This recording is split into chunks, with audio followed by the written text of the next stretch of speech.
So hey, hi guys, welcome back to the channel. So guys, in this video we are going to discuss the study strategy for direct tax paper, that is paper number 16 of CMA final group 3.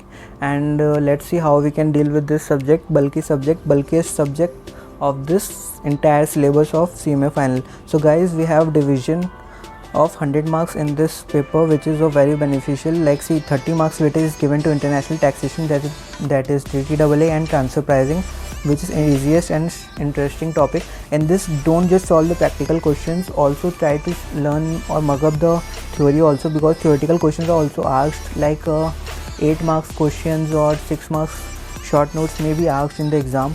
So you have to do theory also if you want to score great marks out of this 30 marks weightage in the exam, and that will make you pass the exam. So do this chapter very nicely, and then we'll come on to the case studies part, which has around 20 marks weightage in our total DT syllabus, and we have around 57 or 60 case studies in total. So this is also very scoring. If you cover those minimum 60 case studies, you can score great marks. Also refer the past questions or scanner for the case studies, because many of the case studies asked in the exam are out of the book, as in they were asked in the past questions but they are not covered in our module. So in order to leave no scope for losing marks here, I would like to say you to cover as much case studies as you can to score these total 50 marks very easily.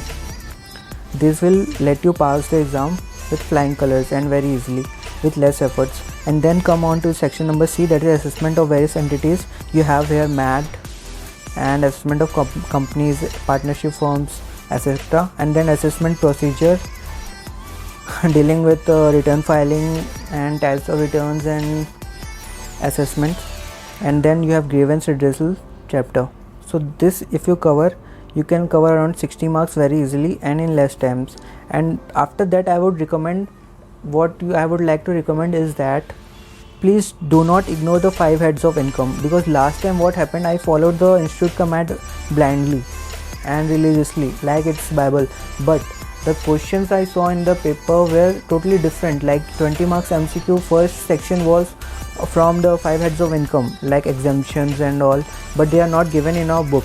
So I would say don't just follow our book institute ka material blindly. Do solve your inter ka 5 heads of income, because questions are being asked from them and it covered around 20 marks part. So don't neglect that part, because simply it's not given in our module. We are expected to have the knowledge of 5 heads of income. So I would recommend, do find a suitable book if you are doing self study for DT. So after that, do 5 heads of income. In 5 heads of income also, I would like to say house property you can ignore, or salary you can ignore, but MCQs I guess they will be asking from these 2 chapters. Apart from that, no major big question should be asked from these 2 chapters, because nobody at the final level teaches these 2 heads of income. And then I would like to say you PGBP and capital gains is must to be covered in this 5 heads of income. So after that, we'll come to section number T, which is of penalties and prosecutions, business restructuring and tax planning. 10 marks question will be surely asked from this topic, because it's asked in previous attempts also. I have analyzed that this is a very important topic, and like a question of slump sale was asked in the previous attempt, December 2020 attempt. So it's not a very tough questions from this segment, but you need to practice thoroughly from this segment to score marks from here. And then I would like to say, don't ignore TDS TCS part, because it also comprises of around 6 to 8 marks in the exams. Short questions 4 marks each may be asked from there. So apart from the chapters given in our book, I would like to say you that please do refer other chapters of inter syllabus also. Like 5 heads of income is not given. I don't know why they haven't included in the chapter, but they are asking questions from the syllabus, from out of the syllabus. We have no options but to cover everything up. And in this way, the mistake which I committed in the last attempt do not repeat, because I flunked because of direct tax only. I had problem in aggregate. I had cleared all the papers, but I stuck in aggregate, so it was due to low marks in DT.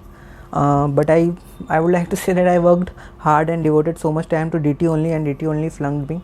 So that was because of choosing the wrong book and incomplete book.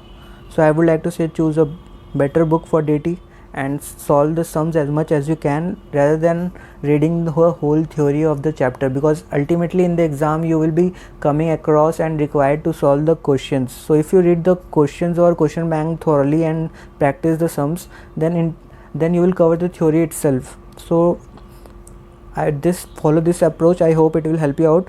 And do remember important sections like section 148 and like section 144, best judgment assessment and income escaping assessment, and do quote them in your answers. It provides a good impression on the mind of the examiner.